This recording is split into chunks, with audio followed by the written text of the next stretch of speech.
welcome to the Tron Church podcast. It's Katie here, and I'm here with Jen and Iona, two of our church members. So thanks so much for agreeing to be on this podcast. It's a little bit daunting, I know that, but never mind. So we're here to discuss evangelism and reaching out to people that we know and love in Glasgow and beyond with the good news of the gospel of Jesus Christ. And you guys have both been, recently going to the life course. Iona, you helped lead a table, which is great. So for those of us who don't know what the life course is that possible?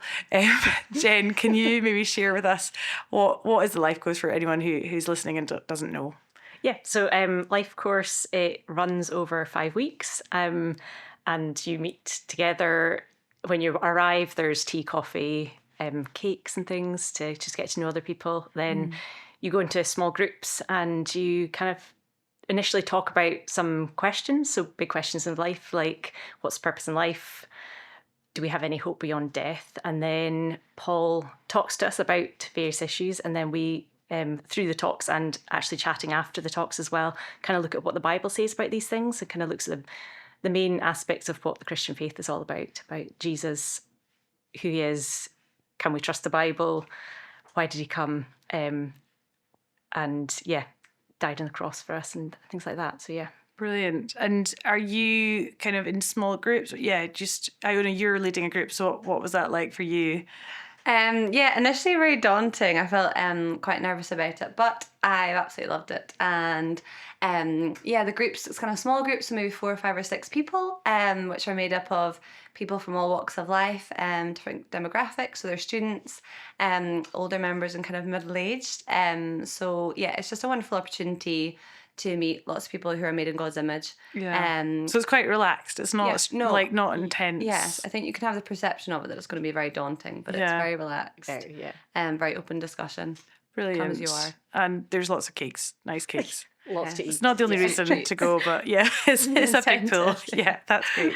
Now, a lot of people listening might be thinking, I would actually love to invite a friend to the life course and church. Or maybe kind of worried or like thinking, how do I do that? So maybe you could share like some helpful ideas or like tips that you would encourage other people to do or to think about when they're planning to invite. Because I know, Iona, you've had a friend coming this time. Yeah. So how did that come about? So it was a total surprise. I had been actually in a conversation with you, Katie, just a few weeks ago, or before the life course had begun. We were talking about, fear of man and praying to ask God to help us see the bigger picture. So I was really tried to kind of implement that in my own prayer life regularly. And just through that, like prayer is so powerful, and God, loves to answer prayers which will glorify him. And so I've seen a real shift in my own heart just from praying that consistently. And just through being open, I think, as a Christian, especially in the workplace, we have such a great opportunity to meet a variety of different people, a lot of people who are lost and don't know the Lord. So I had been at week 1 of the life course and then had gone to school the next day and was in the staff room and was talking about the life course with a friend. And then my colleague came over and joined the conversation, and we just involved her in the conversation and told her what we were chatting about. And she was really engaged with what we were talking about, asked lots of questions. And so I just took that as an opportunity to invite her along. And she came, which was great. Awesome. Yeah. So I think that's what we'd call a bring-vite. I'm not sure how many people call it like that, but I think, it's a bring-vite. What is the difference? So bring-vite is when you're basically bringing them and you go with them. What would be the benefit, do you think, of a bring-vite rather than just inviting someone?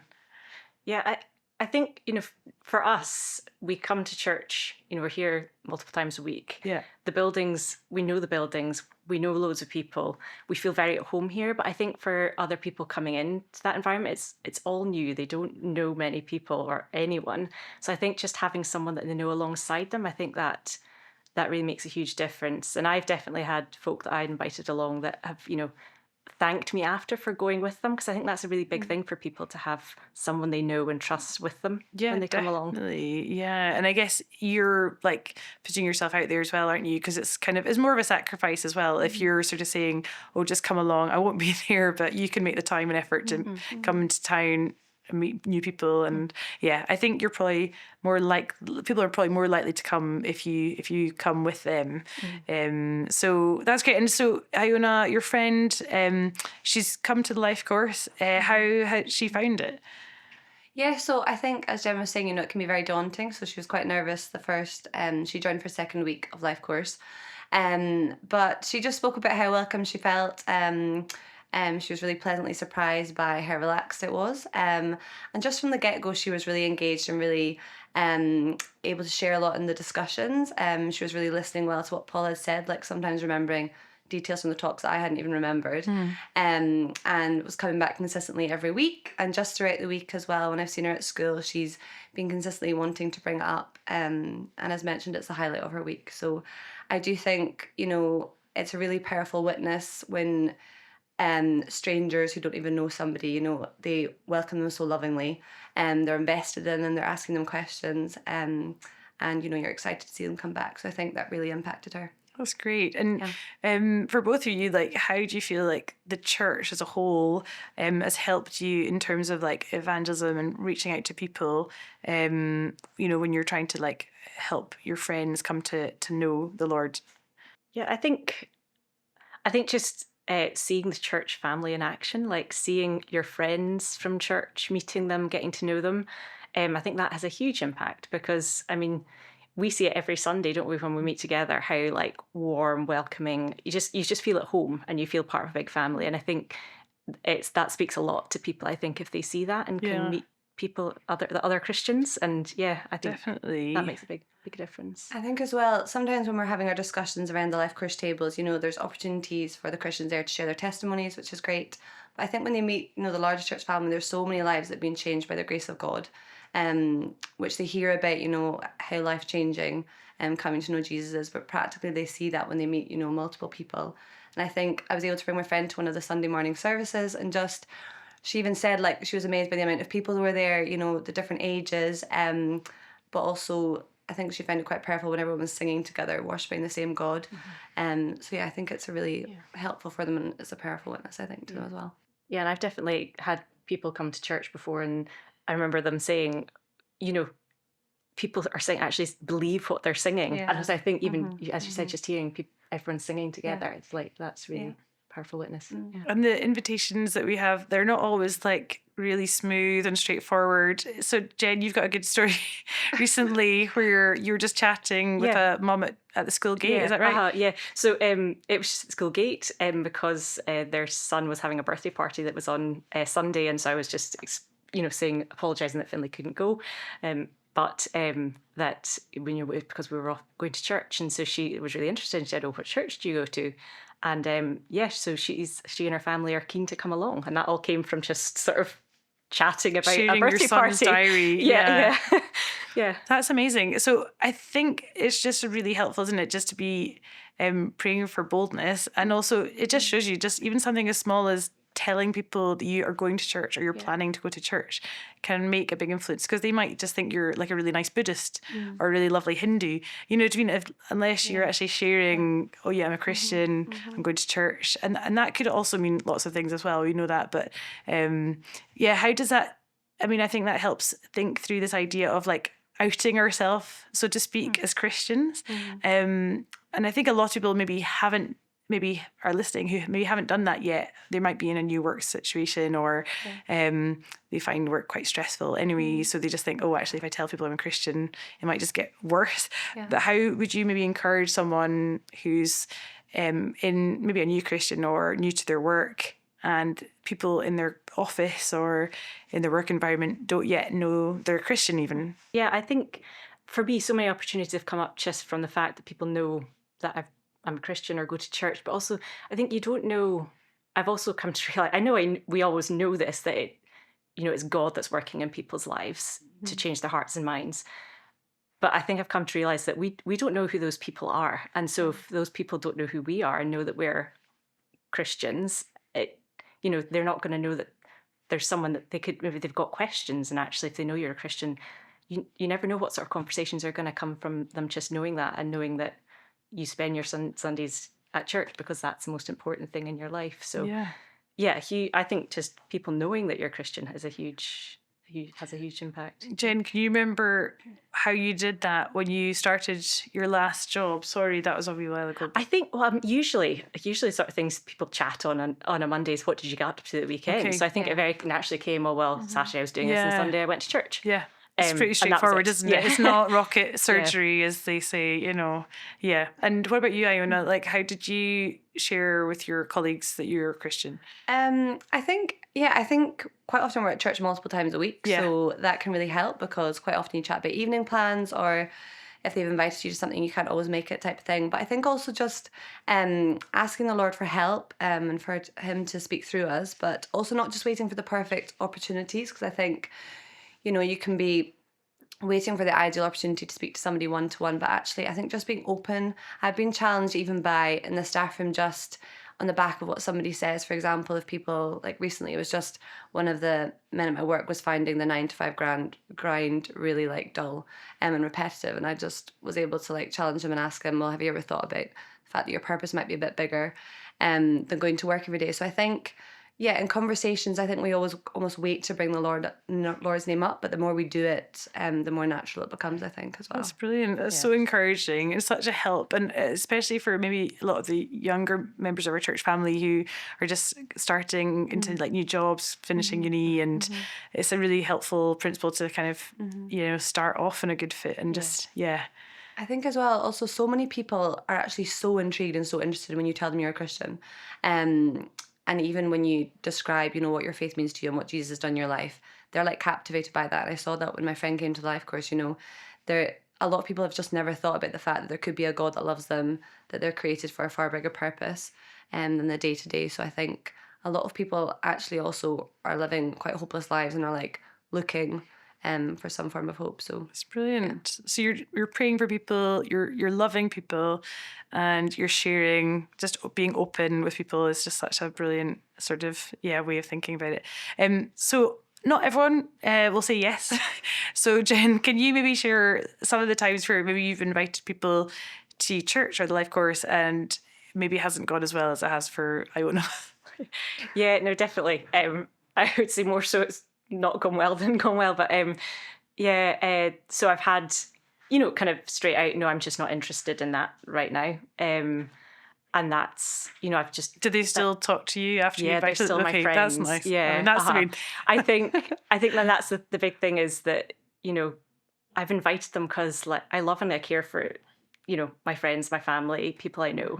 And so just because they've said no, it doesn't mean I stop praying for them, and it doesn't mean I stop wanting to spend time and getting to know them better, because I think you never know what's going to change in someone's life. I think initially when it first, you know, the first sort of rejection of no, I don't want to come, I probably thought about like, oh, did I ask them the right way? Should I ask them in a better way? And they might have said yes, but over time I've just really come to realise that it's really God that works in people's lives. And so, you know, I still spend time with them, I still love and care for them, and who knows what might happen in their lives that might change, that might make them start to think, well, maybe there is something more than this life.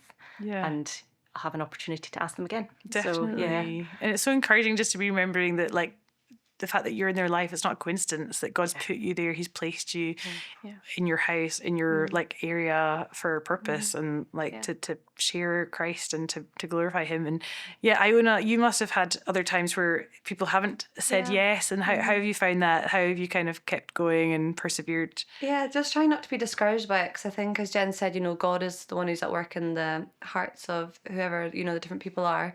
And you know, we're just called to share the gospel and God will do the work. So I think even upon inviting somebody to life course, they might say no, but you're able to share the gospel through that, or why you want them to come. But also the great thing about the life course is it's on so regularly. So it's on 3 or 4 times a year. So I've had colleagues who have said, well, they can't make this one if it's on a specific evening. But they have said to keep them in mind for the next one, whether they mean that or not. But it means that when the next life course comes around, you can invite them very intentionally and see what they say. And I think just don't be encouraged. Like, you never know what seeds God's going to plant from specific conversations, whether that you see the fruit of that in your lifetime or not. Just remember that God's the one at work, as Jen said. Yeah, and we've spoken in the past about just not presuming that people will say no, which I think is probably our default, like generally speaking. So like kind of what we were saying at the beginning, just not fearing what other people might think about us or reject, how they might reject us. But actually, generally speaking, people don't, and they're probably quite thankful that you've invited them and cared enough to invite them along. So yeah, no, it's really helpful. So really the message is keep persevering, because actually I think Paul Brennan, I think he says something like 1 in 5 people, I might be quoting that wrong, but maybe 1 in 5 people will actually be interested. So it's just worth remembering that actually, like, the Lord tells us that there's lots of people who want to know and come to faith in Christ and turn to him. So it's just really important to remember that, like you're saying, the Lord wants people in his kingdom, and he is powerful and active, and it's just so helpful to remember that, isn't it? To not put ourselves off and not to be afraid. So what, just one last thing, what happens after life? What's happened to your friend? Yes, You're still in touch. She's still here. Yeah, she's still here. So the great thing is, a lot of people, when it came to the end of the life course, were actually asking what comes next, which was a really positive sign. So we have follow-up studies which continue on the same evening, which is a further opportunity for them to kind of read. We're looking at Luke's Gospel this term, so further opportunity for them to hear about the life and ministry of Jesus, following on from what they've heard at the life course, and also just being very intentional with trying to get them involved with church on a Sunday. So inviting them along to meet the wider church family, as we said, and just looking out for opportunities to kind of get them more involved. So inviting them for a Sunday lunch, or inviting them for things throughout the week, or just following up with them. And so my friend's been able to come to church one of the Sundays and has expressed interest in coming again. And I think it's just a joy to see her also interacting with other members of the church family. And again, she's been so struck by how welcoming and loving everyone is, and how interested they seem to be in her. Which I think is a good witness. That's so good, because you do forget what church is like, because it's normal for us if you've been coming to church for a long time.